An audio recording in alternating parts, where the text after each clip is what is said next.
Juízes, capítulo de número 3, versículo 7. Os que encontraram, digam amém. E os filhos de Israel fizeram o que parecia mal aos olhos do Senhor, e se esqueceram do Senhor, seu Deus, e serviram aos Balaíns e a Astarote. Versículo de número 12. Porém os filhos de Israel tornaram a fazer o que parecia mal aos olhos do Senhor. Então o Senhor esforçou a Eglon, rei dos Moabitas, contra Israel, porquanto fizeram o que parecia mal aos olhos do Senhor. E ajuntou consigo os filhos de Amon e os amalequitas, e feriu a Israel, e tomaram a cidade das palmeiras. E os filhos de Israel serviram a Eglon, rei dos Moabitas, 18 anos. Amém? Curve a tua cabeça, feche os teus olhos. Espírito de Deus, Deus da Bíblia, Pai das luzes, Pai da eternidade, Príncipe da paz, Tu que governa tudo e a todos, Tu que tens o controle e o domínio de todas as coisas, porque tudo é do Senhor, é para o Senhor, é pelo Senhor. Nós Te louvamos nessa noite. Nós abrimos o nosso coração para ouvir a Tua palavra. Fala conosco nessa noite.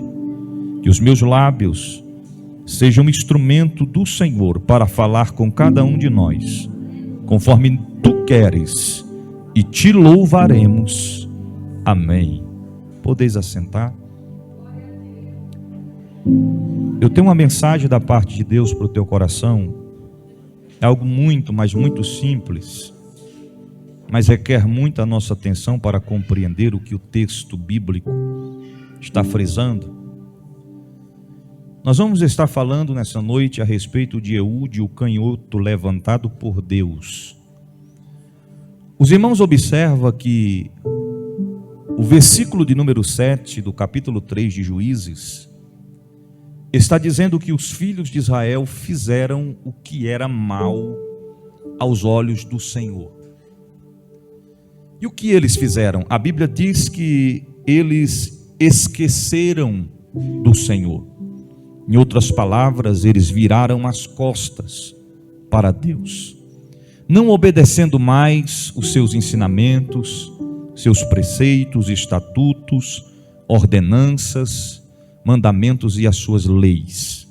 Simplesmente eles assumiram cada um os seus próprios interesses, os seus próprios desejos, prazeres e as suas próprias vontades.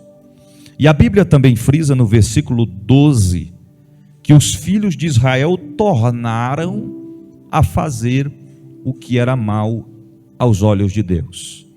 No versículo 7 a Bíblia fala que eles passaram a servir aos Balaíns, a Astarote. Eles tomaram para si deuses estranhos. No versículo de número 12 a Bíblia diz que eles ajuntaram o povo de Amon, juntamente com os amalequitas, e eles começaram a oprimir a Israel. Tudo isso por conta da desobediência em que o povo de Israel estava agora sobre a direção e a vontade de Deus. Eu quero falar aqui alguns aspectos baseado nisso, para que nós possamos compreender a profundidade do texto que nós estamos frisando da história bíblica dessa noite. Baseado nessa questão que nós acabamos de ler, que o povo de Israel desobedeceu ao Senhor, esqueceu-se do Senhor, virou as costas para Ele, voltaram-se para os seus prazeres, deleitos, pelos seus próprios desejos e adoraram os deuses estranhos. Em primeiro lugar, todas as vezes que os filhos de Israel fizeram o que era mal diante dos olhos do Senhor, eles sofreram.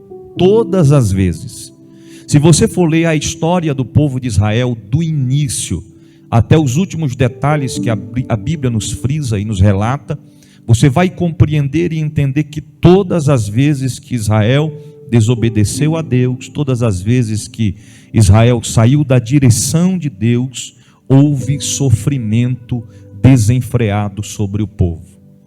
O que nós podemos entender com isso em relação à nossa própria vida espiritual, a nossa vida aqui enquanto estamos em vida terrena? De que enquanto nós estivermos na direção de Deus, no propósito de Deus, na vontade de Deus, no querer de Deus, as coisas vão fluir conforme a vontade de Deus e nós seremos vitoriosos. Não podemos confundir as coisas. Eu não estou dizendo que se nós andarmos na direção de Deus, não vamos ter lutas, não vamos ter provações, não vamos ter desertos, não vamos ser provados, não é isso. Mas quando nós nos colocamos a fazer a vontade de Deus, seguindo no seu caminho, em retidão com Ele, fazendo a vontade dEle, Ele cuida de todos os detalhes da nossa vida. E Ele se acarreta de nos abençoar. Embora nem sempre a resposta de Deus para a minha vida e para a sua vida vai ser aquilo que nós queremos, que nós esperamos, que nós almejamos, mas a própria Bíblia diz que a vontade de Deus ela é boa, é perfeita e agradável, mesmo que em momentos nós dizemos, mas não era isso que eu queria, e Deus me deu algo diferente do que eu esperava, mas não era isso que eu queria ouvir, e Deus me respondeu de uma forma completamente diferenciada. O próprio Salomão disse que o homem faz planos, mas quem dita a palavra final é o Senhor. Salomão também frisa em Provérbios que existem caminhos que aos olhos do homem parecem ser caminhos bons, mas o fim deles são caminhos que conduzem à morte e ao sofrimento eterno. Então, todas as vezes que povo de Israel fizeram o que era mal aos olhos do Senhor, eles sofreram. E a Bíblia ainda destaca que o sofrimento que estava vindo sobre eles tinham consequências baseadas no erro, baseado no pecado que Israel estava cometendo, o Senhor estava aplacando sobre eles uma consequência.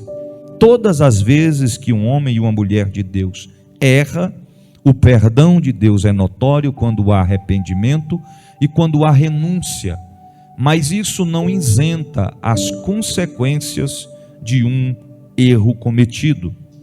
A Bíblia nos diz, então veio as consequências.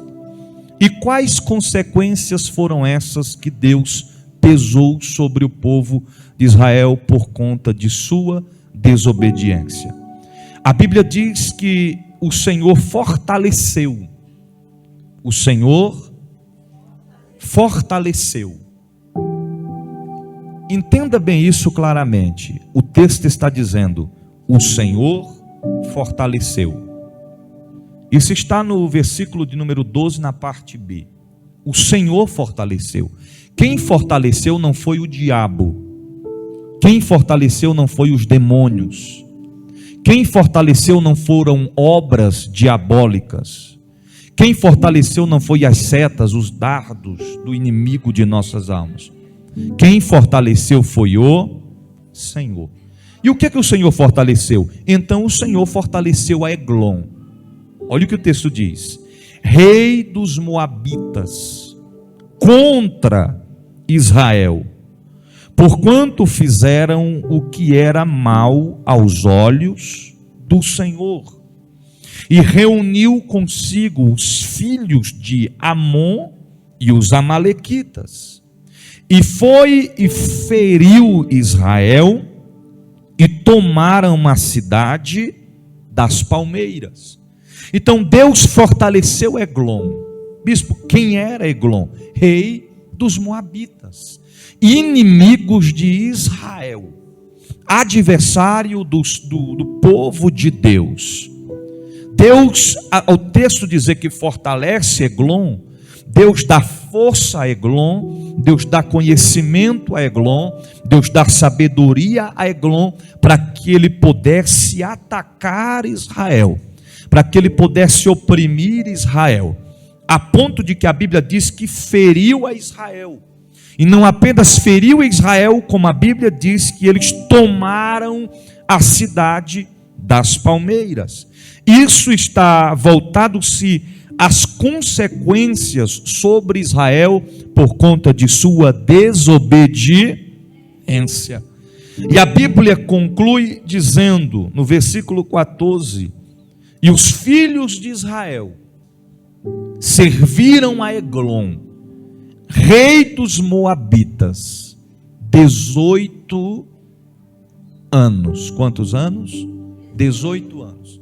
18 anos de sofrimento, 18 anos de opressão, 18 anos de escravidão, 18 anos de angústia, 18 anos sem poder ter um momento de felicidade, 18 anos sem ter paz, 18 anos sem ter tranquilidade, debaixo da opressão de Eglon, do povo amalequita, e a Bíblia diz também dos moabitas.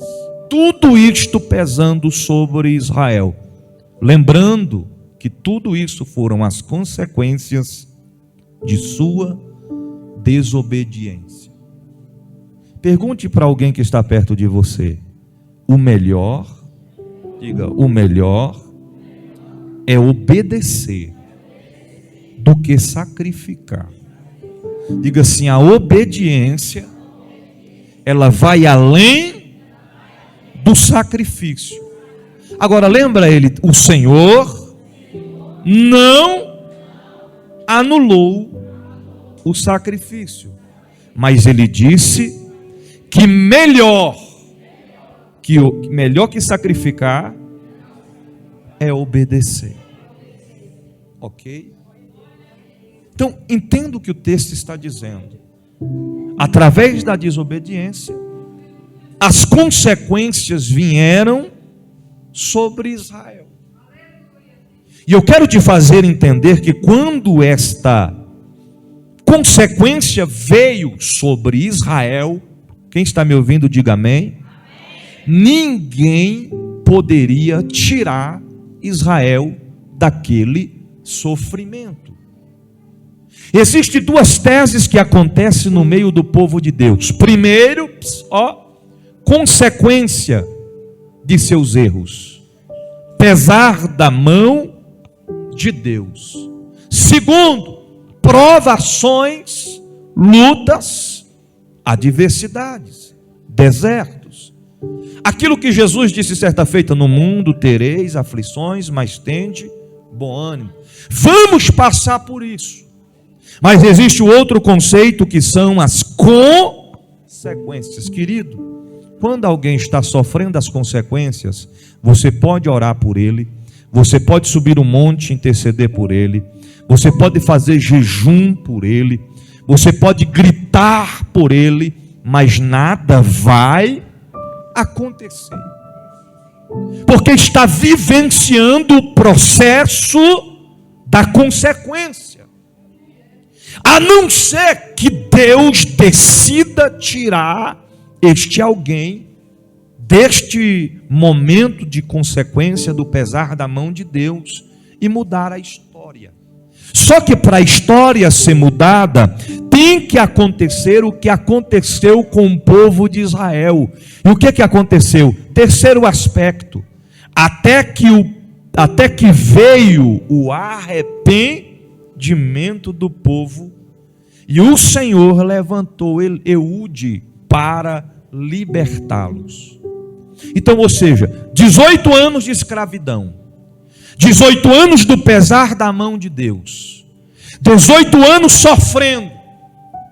Só que o texto é claro em destacar que quando fecha, quando soma, quando conclui-se 18 anos de sofrimento, é aí que vem.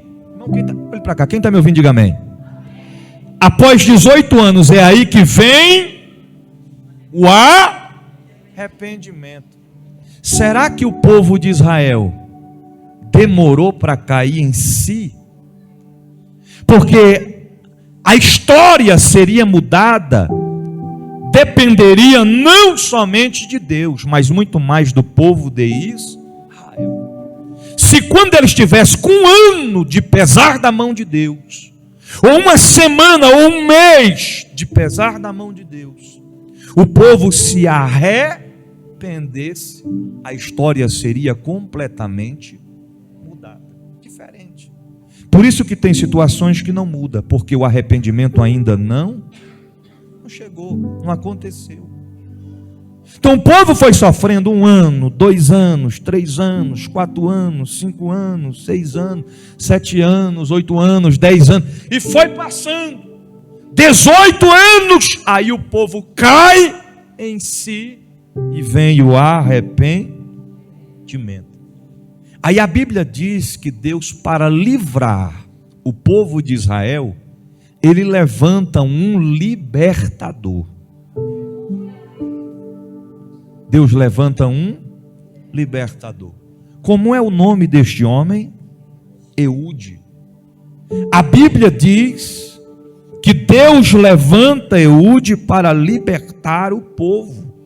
Versículo 15 e 16. Então os filhos de Israel clamaram ao Senhor. Depois de 18 anos, eles decidem clamar por misericórdia, por perdão, com arrependimento.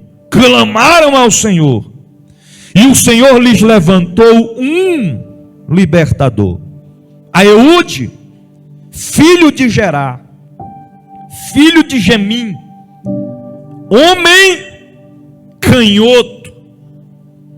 E os filhos de Israel enviaram pela sua mão um presente a Eglon, rei dos Moabitas. E Eude fez para si uma espada de 2 fios, do comprimento de 1 côvado, e cingiu-a por baixo da sua veste, a coxa direita. Deus escolhe um homem, e segundo a Bíblia, Eude era o único juiz que existia naquela cidade e que era canhoto.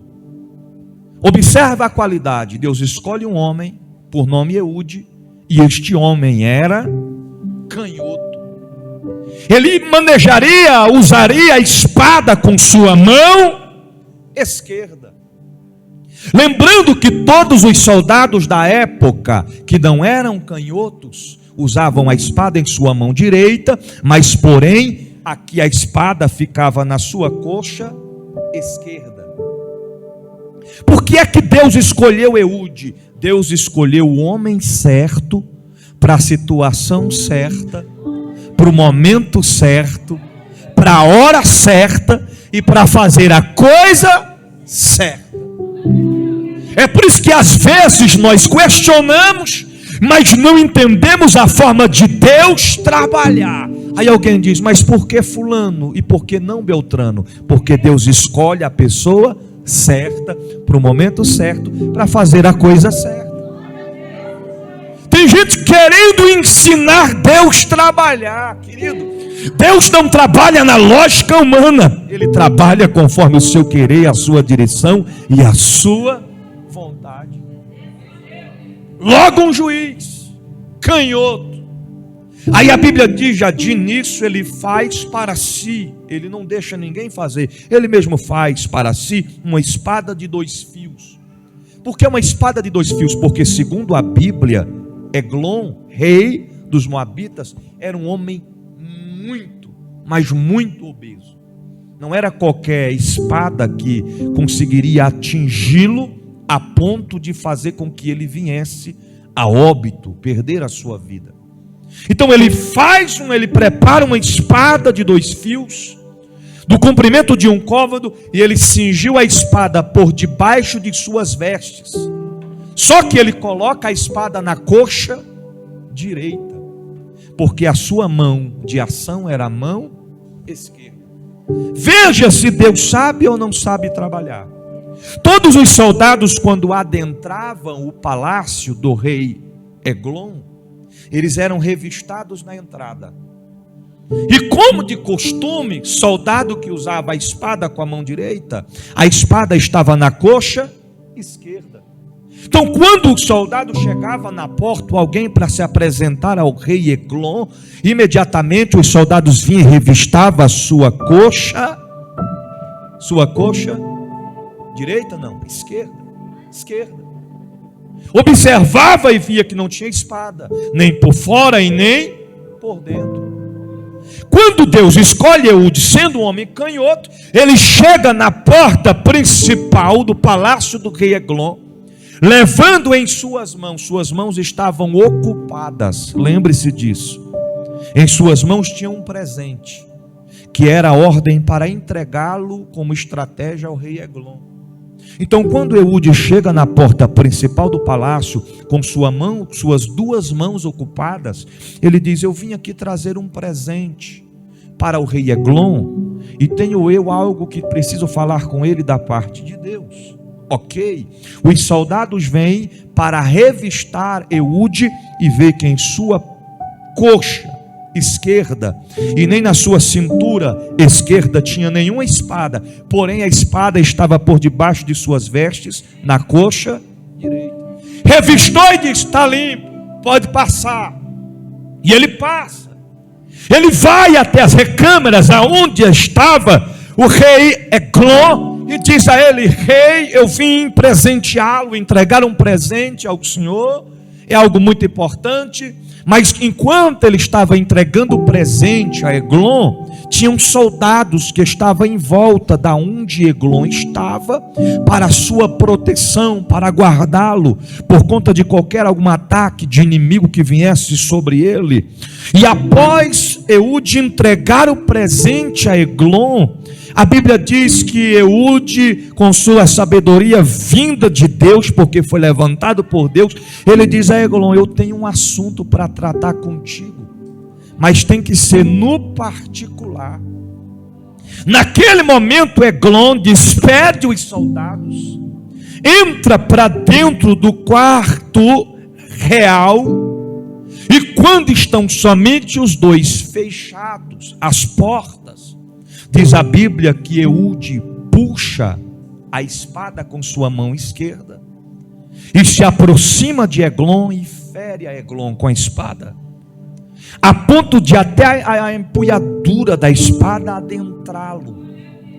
E ele começa a agonizar em cima de sua cama e sangra até a morte. Eude agora decide se ausentar. E aproveitando que os soldados estavam em movimentos, ele consegue escapar e sair afora do palácio. E quando Eude sai do lado de fora do palácio, ele encontra uma partícula do povo de Israel, e ele traz a mensagem ao povo de Israel dizendo: o Senhor me levantou para libertar a Israel, e o rei Eglon não está mais com vida. Naquele momento, os que estavam fracos se tornaram fortes. A partir daquele momento, os que não tinham coragem, estavam com medo, a coragem vem sobre eles, e eles se levantam como um grande exército, e agora eles invadem o palácio, e eles começam a imperar, tomam o controle da oposição dos amalequitas, do exército do rei Eglon, dos moabitas. E a Bíblia diz que Israel venceu a peleja, e além de ser livres, eles obteram a vitória, porque Deus levantou um homem como libertador do povo de Israel. Hebreus capítulo 4, versículo 12, a Bíblia diz assim: porque a palavra de Deus é viva e eficaz, e mais penetrante do que espada alguma de dois gumes, e penetra até a divisão da alma e do espírito, e das juntas e medulas, e é apta para discernir os pensamentos e a intenção do coração. O que significa isso, bispo? Deus nos levantou nos últimos dias para libertar, para ser libertadores de um povo, de nações que estão vivendo abaixo de escravidão do mundo, estão vivendo momentos de escravidão do sistema pecaminoso, estão vivenciando dias debaixo de opressão espiritual, no mundo espiritual, o ataque das trevas, pessoas que estão vivenciando debaixo da escravidão das drogas, do alcoolismo, da prostituição, da lascívia, do engano, da soberba, da ganância. Mas Deus nos levantou.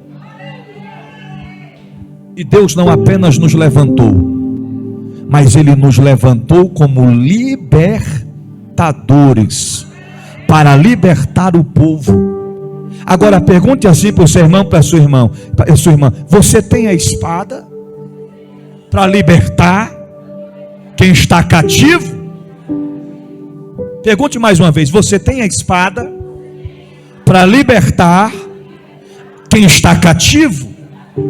Dá uma olhadinha para ele, para ela, e pergunte: cadê sua espada? Levanta para ele aí, mostra para ele a espada. Tem alguém desarmado aí? Crente desarmado é perigo. Ô bispo, como assim? Na época, Eude usou a espada de 2 fios para libertar o povo de Israel. Só que o texto que estamos lendo agora, que lemos em Hebreus 4, versículo 12, observa o que cada partícula do versículo diz: porque a palavra de Deus, porque a palavra de Deus é o que? Viva e eficaz, e mais penetrante do que espada, e penetra até a divisão da alma e do espírito, e das juntas e medulas, e é apta para discernir os pensamentos e intenções do coração.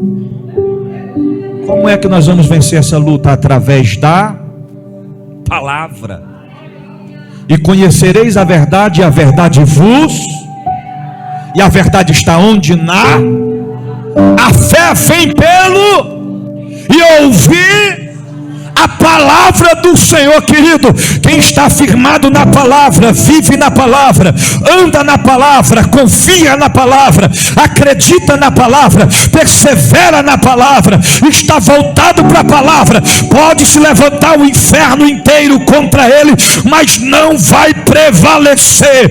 Pode se levantar os demônios contra ele e contra ela, mas não vai prevalecer. Pode até fazer obra, colocar teu nome na boca do sapo, na encruzilhada da Mata Verde, da cachoeira, mas não vai prevalecer. Você tem a espada de 2 gumes, ela corta para lá, ela corta para cá, ela é mais penetrante do que a espada de 2 gumes da terra. Ela é eficaz, é poderosa, é sucinta, é objetiva. Não existe outra base para a vida espiritual a não ser embasada na palavra. O louvor é de nós para ele, mas a palavra é dele para nós. Eu acho que você não entendeu. O louvor é nós falando com ele, adorando a ele, exaltando a ele, engrandecendo a ele, mas a palavra é diferente. A palavra é ele falando comigo, é ele falando com você.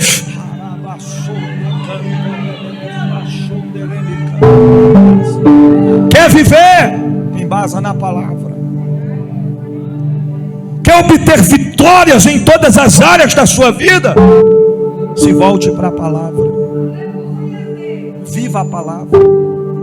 Confia na palavra. Porque tem muita gente confiando em muita coisa, assim como fez o povo de Israel. Se voltaram aos deuses estranhos. mas não se voltaram à palavra. Uns confiam em carros, outros confiam em cavalos, mas nós todavia confiamos no Senhor, o Deus da palavra. Ah, bispo, falaram que eu não vou vencer esse deserto. Você está voltado para quem fala palavras negativas, ou você está voltado para a palavra do Senhor? A quem você tem dado crédito? O que a palavra diz ou o que os homens estão dizendo? A qual voz você está ouvindo? A voz do inimigo ou a voz de Deus por intermédio da palavra?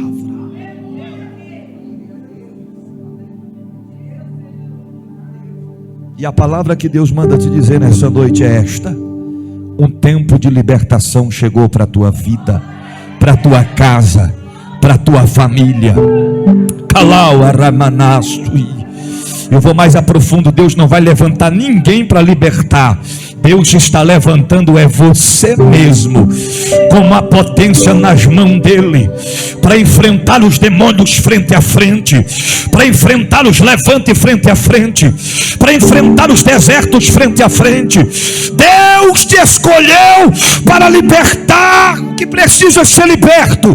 Deus te levantou para enfrentar os obstáculos, para ter a vitória. Deus te levantou como profeta, como atalaia. Deus te levantou como homem e mulher de Deus para enfrentar todo o mal e ter vitória sobre ele nesta noite.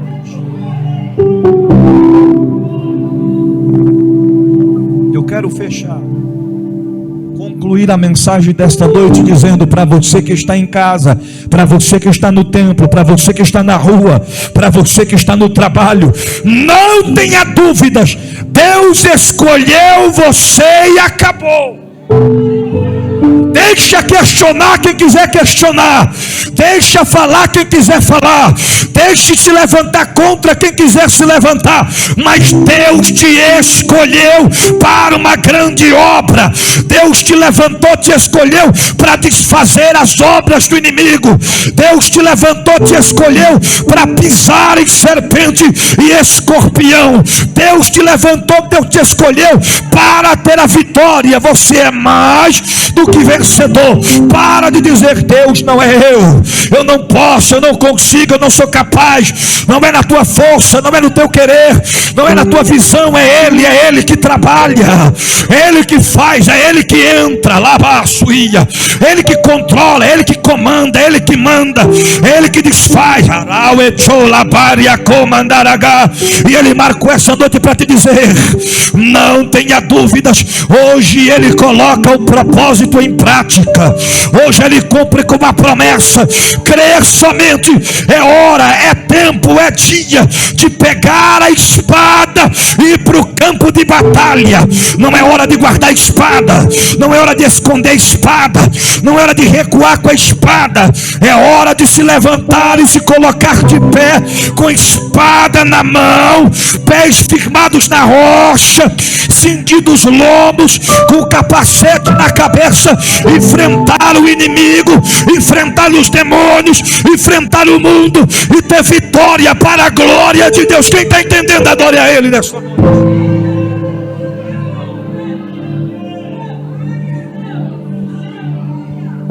Deus te capacita, Deus te fortalece, Deus te ajuda, Deus te sustenta, Deus te renova, Deus te levanta. Crer somente nesta palavra, em nome de Jesus. Não é hora de recuar, não é hora de parar, não é hora de desistir. É hora de usar a espada e ter vitória da parte de Deus para a tua vida. Se coloque de pé em nome de Jesus.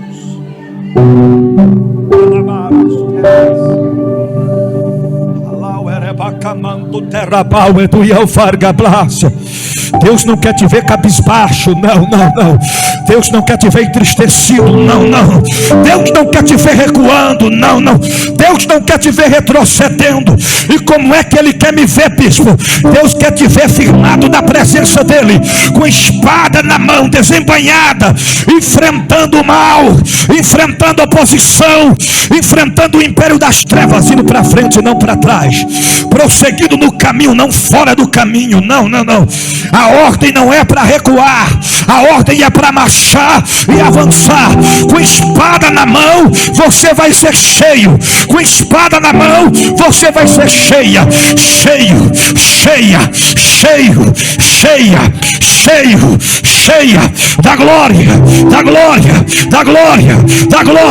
da glória desse Deus.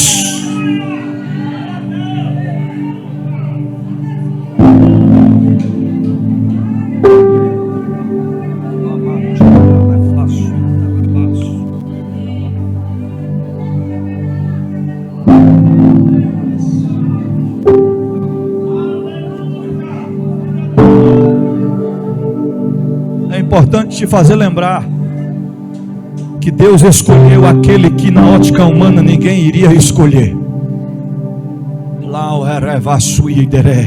Mas Deus não erra nas suas escolhas. Ele te escolheu, a vitória é sua. Creia, tome posse em nome de Jesus. Guarde esta palavra no teu coração, e uma vez guardando-a, coloque em prática, porque não podemos ser apenas ouvintes, mas sim praticantes da palavra do Senhor Jesus. Você pode dizer amém?